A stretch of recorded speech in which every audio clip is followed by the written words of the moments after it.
to do what you can. Well, what's in your hand? That's the point. Do what you can. Well, what's in your hand? And what did he tell Moses to do? Take up his rod. He says, Moses, what you got in your hand? He said, a rod. He said, throw it down.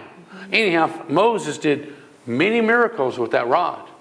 Opened up the Red Sea. There was all kinds of things that he did with that rod because God told him to, was in his hand.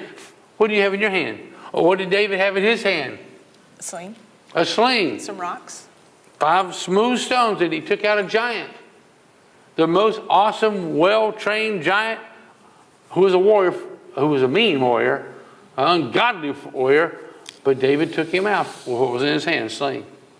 And there was a little boy who had 5 loaves of bread and 2 fish. That's all he had.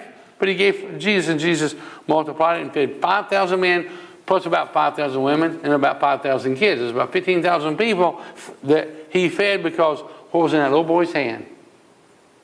I tell you, the rest of that little boy's life, he understood generosity. He understood that phenomenally, if you think about it. And, you remember there was a battle. Samson, was that his name? He picked up the jawbone of a donkey, and he was in a battle. And he slew thousands of the enemy. He didn't have a sword. What he had in his hand, he just happened to pick up the jawbone of a donkey.